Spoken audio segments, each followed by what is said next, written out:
어느 회사가 말이죠, 이 중간 간부들을 교육시키는 그런 이제 교육 일정이 잡혀서 중간 간부라 그러면은 뭐 부장, 차장, 과장, 계장 이런 분들을 팀장을 불러놓고 회사 발전을 위해서 이제 교육하는 그런 수준을 가졌어요.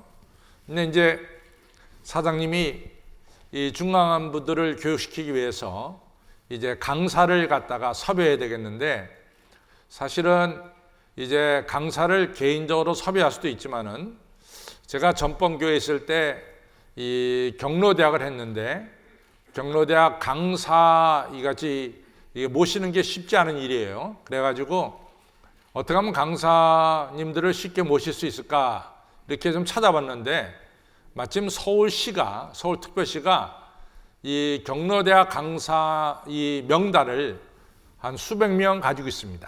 그래가지고 서울시에서 우리에게 이같이 그 명단을 주면서 목사님이 보시기에 목사님 교회 경로대학에 꼭 필요한 강사를 여기서 섭외하셔도 됩니다. 이런 일이 있었어요. 그래서 지금도 아마 회사마다 이같이 회사 발전을 위해서 어떤 워크숍이라든가 이런 일을 행할 때 강사를 모집하려고 그러면은 아마 그 강사 보내주는 곳이 아마 있을 줄 압니다. 이 사장님이 그곳으로 찾아갔어요. 그래서 우리 회사가 진일보하기 위해서 이번에 중간 간부들을 모시고 교육을 시키는데 좋은 강사를 좀 소개시켜 주십시오. 그랬더니 이 강사를 소개시켜 준 분이 뭐라고 말씀하냐면은, 지금부터 주전 4세기에 두 종류의 유명한 사람이 있었습니다. 하나는 이소크라테스라는 분인데, 우리가 이소크라테스 하면은 좀 착각을 해요. 소크라테스와 이소크라테스와 착각하는데, 소크라테스는 주전 470년에 태어났고 이소크라테스는 주전 436년에 태어났어요. 두 분 사이에 한 34년의 간격이 있습니다. 그러니까 두 사람은 전혀 다른 사람이죠. 근데 소크라테스는 우리가 잘 아는 대로 유명한 철학자고, 이 소크라테스는 유명한 연설가입니다. 그래서 그분이 평화에 대해서 연설한 것은 21세기 이 시간에도 이같이 책으로 발간돼서 그분의 연설이 얼마나 대단했는가를 많은 사람들이 감동하고 있습니다. 이 소크라테스가 연설하면은 한 사람도 좋은 사람이 없어요. 제가 설교하면 좋은 사람이 좀 있는데, 이 소크라테스가 설교하면, 이 연설하면은 좋은 사람이 없고 너무나 흥미진진하게 이 소크라테스의 연설을 듣습니다. 이 소크라테스는 정말로 아주 많은 단어를 알고 있고 또 어휘 이 구사 능력이 대단한 분이 이 소크라테스입니다. 그렇기 때문에 21세기에도 그분의 연설을 가지고 공부를 하는 거죠. 또 한 분은 어떤 분이냐면 데모스테네스라고 하는 이런 인물인데, 데모스테네스라는 분은 말은 그렇게 잘 못해요. 좀 더듬거리기도 하고 때로는 이같이 이 말을 갖다 멈추기도 하는 이 아주 무르르듯이 연설하는 분은 아닌데, 이 데모스테네스라는 분이 연설하게 되면은, 이분이 연설이 끝나면은 사람들이 의자에서 일어나서 앞으로 나가자 이렇게 결단하는 이런 역사가 일어난다는 거죠. 그래서 사장님한테 데모스테네스를 원하십니까? 이 소크라테스를 원하십니까? 라고 이제 사장님께 물어봤습니다. 여러분들이 사장님이라면 여러분들은 이 소크라테스가 좋겠습니까? 아니면 데모스테네스가 좋겠습니까? 데모스테네스가 좋겠죠. 아닌가 다를까 이 사장님은 데모스테네스라고 하는 사람을 이같이 사람들로 하여금 행동으로 옮길 수 있는 이러한 강사를 소개시켜 달라고 부탁을 했습니다. 지금은 모르겠는데, 제가 이제 1970년대 대학 다닐 때는 아주 대학생들한테 그 당시에 아주 인기 있었던 그런 사회학자들이 몇 명 있습니다. 그 중에 이제 사회학자 중에 한 명이 피터 버거라고 하는 아주 유명한 사회학자인데, 이 사회학자는 일반 대학에서도 피터 버거에 대한 책을 많이 읽고 신학대학에서도 피터 버거에 대한 책을 많이 읽습니다. 근데 피터 버거는 이런 말을 했어요. 이같이 사람을 감화시키는 것, 인스피레이션이라고 그러죠. 이런 사람을 감화시키는 것은 사실 따지고 보면 초월적인 데서 온다는 거죠. 우리 인간 사회에서 이같이 오는 것이 아니라 초월적인 데서 우리 안에 들어올 때 그것이 우리의 삶을 감화시키고 행동으로 옮기게 한다. 피터 버거란 분은 그렇게 이야기를 했습니다. 근데 실제로 보면은 성경에 보면은 마태복음 17장에 보면은 예수님께서 이 베드로, 요한, 야고보 세 명을 데리고 지금으로 말하면 이제 다볼산인데 변화산으로 이 세 명을 데리고 올라가셨어요. 근데 예수님께서 그 변화산에서 변화가 된 거예요. 얼굴이 해처럼 빛나고 옷이 빛과 같이 휘어졌어요. 베드로, 요한, 야고보가 예수님의 변화된 것을 보는 겁니다. 그리고 나서 갑작스럽게 이제 모세와 엘리야가 나타났어요. 우리 교회 스테인레스에 보면은 이 앞에 나가다 보면은 그 그림이 있습니다. 예수님이 변화되고 옆에 모세와 엘리야가 있고 세 명의 제자들이 예수님의 빛이 너무 밝아서 이렇게 바위 뒤에 숨은 모습이 우리 스테인글래스에 나옵니다. 이같이 세 명이 이같이 하늘 이 초월적인 광경을 보게 된 거죠. 하늘의 광경을 보게 된 거죠. 그랬더니 베드로가 뭐라고 말하냐면은 베드로가 감동을 받았어요. 그래 하는 말이 나는 집을 세 채를 짓고 싶습니다. 하나는 예수님, 하나는 모세, 하나 엘리야를 위해서 집을 짓고 싶습니다. 이런 얘기를 하는 거예요. 근데 여러분 아시다시피 이 베드로가 가난한 사람이에요. 그러니까 베드로가 사실은 굉장히 소심한 사람입니다. 근데 이 사람이 무슨 돈이 있는지 모르지만은 자기가 빚을 내서라도 집을 세 채 짓고 싶다는 거예요. 예수님, 모세, 엘리야. 베드로가 감동을 받은 거죠. 인스피레이션이 그에게 온 거죠. 그래서 그로 하여금 집을 짓겠다는 이러한 이야기를 하게 된 거죠. 그렇습니다. 초월적인 것이 우리 안에 들어오면 우리를 변화시키고 우리를 하여금 본래 하지 않던 새로운 행동, 존귀한 행동을 하도록 만들어주는 거죠. 오늘 우리가 마태복음 11장 2절로부터 6절 읽었어요. 이 내용은 뭐냐면은 예수님의 길을 예비하러 온 분이 누구냐면 세례 요한이에요. 그런데 세례 요한은 이 불의를 보면은 견딜 수가 없는 사람이죠. 정의를 외치는 분이 세례 요한이에요. 근데 그 당시에 갈릴리 지역을 다스리던 분이 누구냐면 헤롯 안티파스라는 사람이 다스렸어요. 근데 헤롯 안티파스가 어떤 일을 저질렀냐면은 자기 동생의 이름이 빌립인데 자기 동생의 아내가 헤로디아입니다.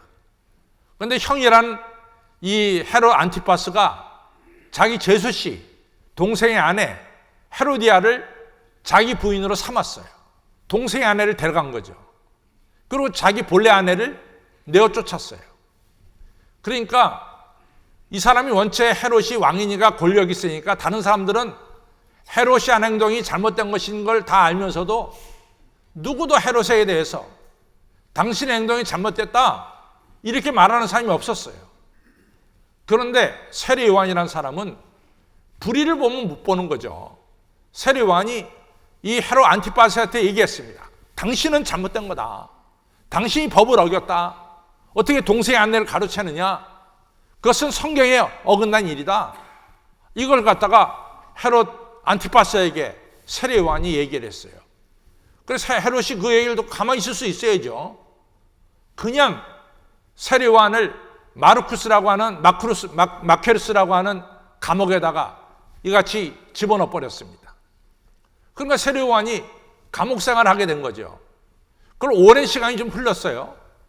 그런데 세례 요한 생각에는 예수님이 오셨으니까 예수님이 오셔서 세상을 뒤바꿀 줄 알았어요. 천지개벽할 줄 알았습니다. 그런데 자기가 감옥에 오랜 동안 있어도 별로 세상이 바뀐다는 소식이 들려지지 않는 거예요. 그러니까 세례 요한이 궁금해가지고 자기 제자들을 예수님에게 보낸 거예요. 오늘 제자들이 와서 얘기한 겁니다. 예수님 당신이 정말로 우리가 기다리던 메시아 그리스도가 맞습니까? 이렇게 물어봤어요. 그랬더니 예수님이 세례 요한의 제자들에게 말하기를, 와 봐라, 지금 너희들이 보고 있지 않냐? 지금 눈먼 자가 눈 뜨고 있어. 앉은 병이가 일어나고 있어. 문둥 병자가 깨끗함을 받고 있어.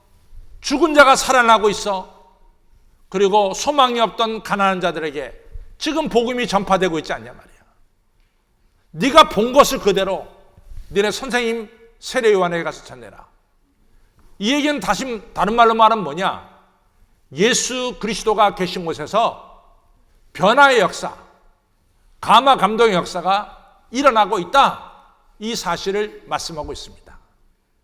성도 여러분, 예수님은 누구냐? 예수님은 누구신가?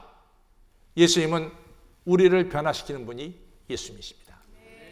오늘 설교 제목이 예수님이 누구신가인데, 예수님 누구신가는 뭐냐? 예수님은 여러분과 저를 변화시키는 분입니다. 누가복음 19장에 가서 보면은 이 삭개오라는 인물이 나와요. 그런데 이 삭개오는 세리장이었어요. 이 여리고라고 하는 동네에 세리장, 다시 말해서 지금으로 말하면 세무소장으로 일했어요. 예수님 당시는 로마 지배 밑에 있었는데 로마가 세금을 통해서 이스라엘 민족들의 재산을 로마로 옮겨갔어요. 그 가운데 역할하는 사람들이 세리입니다. 그러니까 유대인들은 세리하면 다 죄인으로 취하고 그러고 싫어했습니다. 그러나 세리를 건드릴 수가 없었던 것은 세리 뒤에는 로마라고 하는 엄청난 권력이 있었기 때문에 세리를 건드릴 수가 없었어요. 단지 유대인들이 할 수 있었던 것은 유대인들 회당, 이 예배당에서 세리들을 갖다 내쫓았어요. 너희들은 예배당에 못 들어온다. 그것만 할 수 있었어요. 이 삭개오도 유대인인데 이같이 유대인들에게 배척당했잖아요. 그러니까 삭개오는 한 가지 생각을 품었어요. 그것은 뭐냐? 내가 돈을 많이 벌고 내가 큰 부자가 되면은 너희 가난뱅이들이 언젠가는 나에게 찾아와서 돈을 빌리러 올 때가 있을 것이다. 그때 보자 말이야. 니네들이 나를 갖다 세리라고 회당에서 내쫓았는데 보자 말이지. 내가 유대인인데 너희들이 내쫓았어? 보자. 내가 돈을 많이 벌어서 이같이 큰 돈을 가지고 있을 때 가난뱅이 너희들이 틀림없이 먹을 것이 없어서 돈이 모자라서 나에게 찾아와서 무릎 꿇고 돈 빌려 올 때가 올 거다. 이런 생각을 한 거예요. 그래서 삭개오는 열심히 돈을 모아서 엄청난 부자가 됐습니다. 그러나 삭개오의 마음속에 큰 부자가 됐다 손 치더라도 행복이 없었어요. 행복이 없었습니다. 돈이 행복을 가져다 줄 줄 알았는데 실제로 삭개오가 살아보니까 그가 많은 돈을 가졌지만 행복하지 못했어요. 오늘은 시간이 짧으니까 제가 다 얘기할 수 없습니다. 저는 지금까지 목회하면서 돈 많은 사람들 많이 만났어요. 그러나 돈이 정말로 그 사람에게 행복을 가져다 주느냐? 그렇지 않다는 것을 살아온 여러분들과 저는 아마 속으로 확실하게 느끼고 있을 줄로 압니다. 그러니까 이 삭개오가 뭔가 마음에 공허감이 가득 찼죠. 뭔가 채워지지 않는 목마름이 있었죠.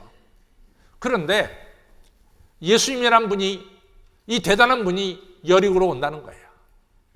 그래서 삭개오가 그 예수님을 만나고 싶었어요. 그 예수님 만나면 자기에게 있는 이 목마름, 이 갈증, 이 채워지지 않는 이러한 것들을 뭔가 저 예수님이 채워지지 않을까 하는 기대가 있었어요. 그래서 나무 위에 올라갔어요. 예수님이 여리고로 지나가시다가 삭개오가 올라간 나무 밑에 서서 삭개오야 내려와라. 오늘 내가 네 집에 유하여야 되겠다. 수많은 사람들이 모였는데 그 중에 삭개오 앞에 서서 삭개오야 내려와라. 오늘 내 집에 유하여야 되겠다. 예수님은 삭개오의 마음을 읽었죠. 예수님을 만나보고 싶어하는 삭개오의 간절한 마음을 읽었습니다.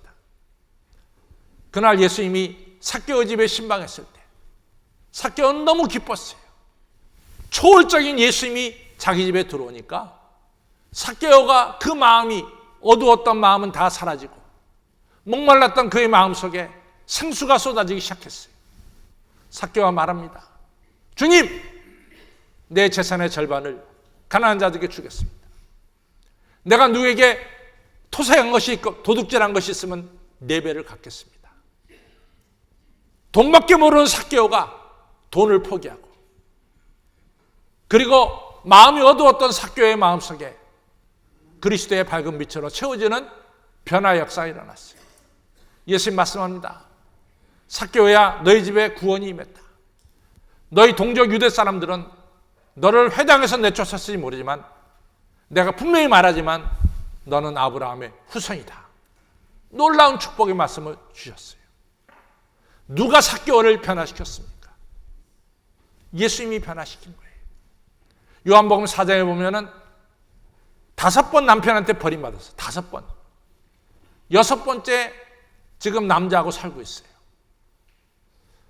근데 왜 이 여자는 6번째 남자하고 살고 있을까? 그 당시 예수님 당시는 모든 재산이 남자에게 있었어요. 그리고 여자가 과부가 되면은 재산이 없기 때문에 먹고 살기가 어려웠어요. 그러니까 할 수 없이 이 남자하고 살 수밖에 없는 거예요. 지금 이 여자는 6번째 남자하고 사는데 6번째 남자한테 첫 번째 부인은 절대로 아닙니다. 이 여자는 아마 4번째, 5번째 부인일지 모르겠어요. 여러 명의 부인을 넣는데 어떤 부인은 아기를 키우는 부인, 어떤 부인은 식당에서 밥하는 부인, 어떤 여자는 물 떠오는 부인. 아마 이 수가성 여인은 물 떠오는 여인인지 몰라요. 이 여자는 5번 남자한테 버림받고 6번째 남자가 사니까 사람 만나기 싫었어. 사람 만나면 저 여자 남자한테 5번 버림받았어? 이런 얘기 할 것 같으니까 만나기가 싫은 거예요. 그러니까 이 여자는 항상 어두운 데서 지냈어요. 사람 없는 데서 지냈어요. 난 12시부터 오후 3시, 소위 말하는 시에스타 시간입니다. 지중해 지역에 있는 지역은 이 시간에 낮잠 자는 시간이에요. 그 시간은 길거리에 사람이 안 다녀요. 이 여자가 물길로 이같이 우물가에 갔습니다. 우물가에 갔더니 낯선 남자가 한 명 있는데 유대인 남자예요. 유대인 남자가 그 여자한테 물 좀 달라 그러는 거예요. 이 여자가 말합니다. 어떻게 유대인 남자가 사마리아 여자인 나한테 물 달랍니까? 왜 이상한 일을 하십니까? 이러면서 예수님과 이 여자 사이에 대화가 오갔어요. 이 여자가 말합니다. 나는 정말 메시아를 기다립니다. 나는 정말 그리스도를 기다립니다. 그리스도가 언제 오십니까? 예수님 말씀합니다. 네가 말하는 그리스도가 바로 나다. 이 수가성 여인이 우물가에서 그토록 기다리던 그리스도 메시아를 만나는 역사가 일어났어요. 이 여자가 바뀌었습니다. 물동이를 그 자리에 두고 이 여자는 숨어 지내는 여자, 사람 보기를 싫어하는 여자인데 마을로 들어갔어요. 그리고 이야기하기 시작합니다. 우리가 기다리는 메시아를 내가 만났습니다. 이 여자가 변화됐어요. 누가 그 여자를 변화시킵니까? 바로 예수 그리스도가 그 여자를 변화시켰습니다. 여러분, 예수님은 누구시냐? 예수님은 나를 변화시키고 우리를 변화시키는 분이 예수입니다. 예수님은 변화시키되 우리를 평범한 사람을 비범한 사람으로 만들어주시는 거예요. 이것이 예수님의 변화의 역사예요. 변화도 좋은 데서 나쁜 데로 변화되는 게 있고 나쁜 데서 좋은 데로 변화되는 게 있고 평범한 데서 더 평범한 데로 변화되는 게 있고 평범한 데서 비범한 데로 변화되는 게 있어요. 예수님은 평범한 우리를 비범한 사람으로 변화시키는 거죠. 여러분들 313년에 로마가 기독교를 공인했어요. 325년에 로마가 기독교를 로마의 국교로 정했습니다. 그런데 어떤 일이 벌어졌느냐? 325년에 콘스탄티누스 대제가 로마를 국교로 정하고 나서부터도 계속해서 원형극장에서 검투자들이 서로 싸우고 죽이고 그랬어요. 원형극장에 수만 명의 사람들이 모여서 검투자들이 칼에 맞아 죽는 것을 보면서 좋다고 소리치고 난리치고 그랬어요. 근데 이것은 사실은 기독교하고는 정반대예요. 여러분들 기독교가 뭐냐? 저는 한마디로 말해 기독교는 생명의 종교입니다. 예수님이 왜 이 땅에 왔느냐? 여러분과 저를 살리러 오셨어요. 여러분과 저를 영원한 삶을 주시기 위해서 오셨어요. 죄와 허물로 죽을 수밖에 없는 인간을 예수님께서 그 죄 가지고 죽으시고 부활하셔서 여러분과 저에게 영생을 주시기 위해서 오신 분이 예수님이에요. 그래서 예수님 말씀하시기를 내가 이 땅에 온 것은 양으로 하여금 생명을 얻게 하고 더 풍성히 얻게 하려고 내가 이 땅에 왔다라고 말씀했어요. 그래서 예수님이 계신 곳에 생명을 살리는 역사가 나타나요. 기독교가 들어가는 곳에 복음이 전파되고 그 다음에 학교가 세워지고 그 다음 병원이 세워지는 거예요. 왜 병원이 세워지냐? 인간의 생명을 살려야 되기 때문에 병원이 세워지는 거예요. 그래서 하나님이 가장 싫어하는 건 뭐냐? 사람을 죽이는 일을 가장 싫어하십니다. 하나님은 생명을 살리시는 하나님이에요. 그런데 기독교 국가가 서로 생명을 죽이는 일을 운동경쟁에서 보면서 너무 좋아하는 거죠. 그건 아니었죠. 여러분들 그 당시에 검투사들은 그냥 원형장에 죽는 거야. 그래서 로마 귀족 어떤 분 신마쿠스라는 귀족은 앵글로 섹슨의 이 족 21명의 검투사를 돈 주고 샀어요. 이 검투사를 가지고 앞으로 원형장에 데려나가서 돈 벌겠다고 데려나가서 샀습니다. 어느 날 보니까 21명이 다 자살해서 죽었어요. 알고 보니까 검투사들이 우리가 원형장에서 죽느니 차라리 우리가 여기서 죽자. 다 죽었어요. 신마쿠스라는 사람은 21명의 검투사 한 돈 다 날려버렸어요. 이만큼 검투사는 죽는 게 검투사예요. 이제 호노리우스라고 하는 로마의 이 데오도스 황제의 아들이죠. 둘째 아들인데 이 사람이 황제 시대인데 이 원형장에 수많은 사람들이 이같이 모여서 또 검투사들끼리 싸움하는 거예요. 그때 수도사인 델마쿠스가 그냥 어쩔 수 없이 따라 들어가다 보니까 원형장에 따라 들어갔어. 알고 보니까 그냥 검투사들끼리 서로 찔러 죽이는 거야. 그리고 사람들은 그걸 보고 피 튀기는 거 보고 좋아해. 델마쿠스는 견딜 수가 없었습니다. 어떻게 사람을 죽이는 거 보고 사람이 즐거워할 수 있겠는가?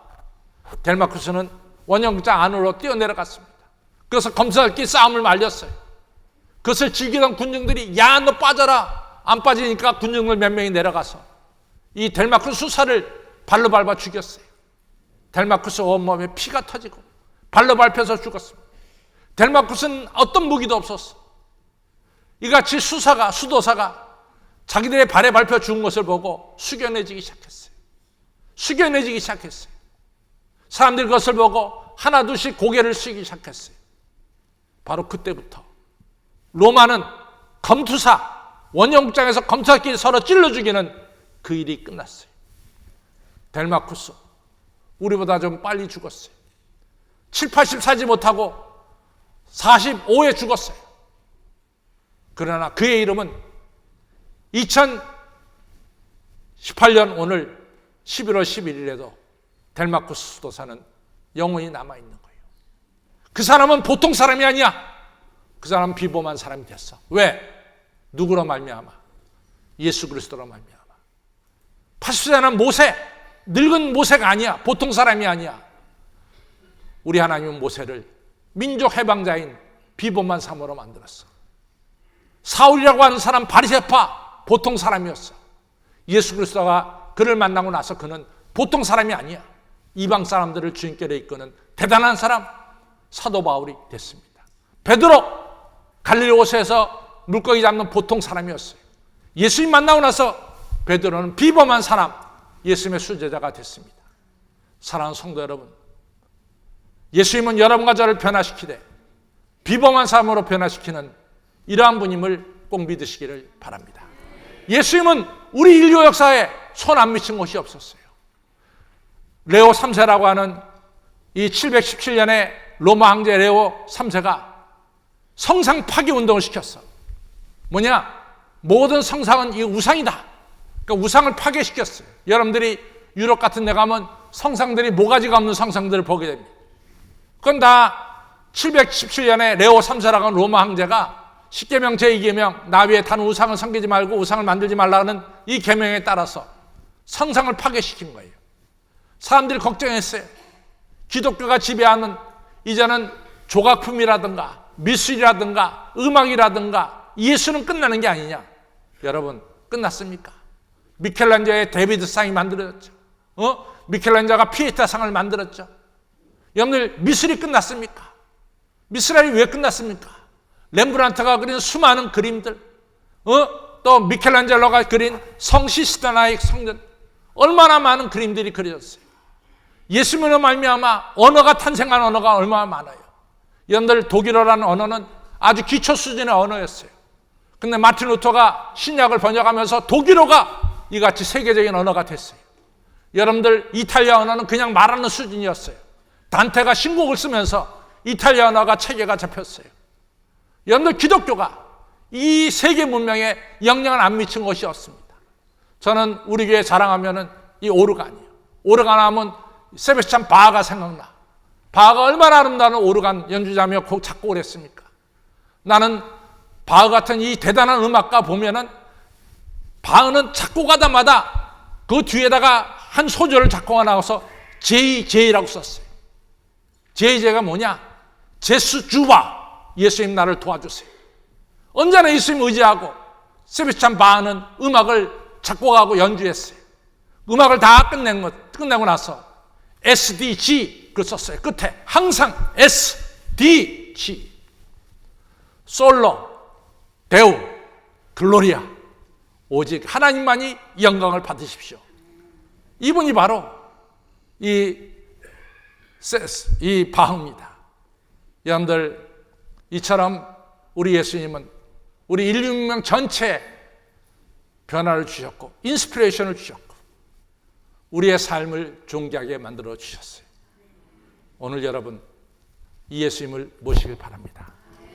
만나길 바랍니다.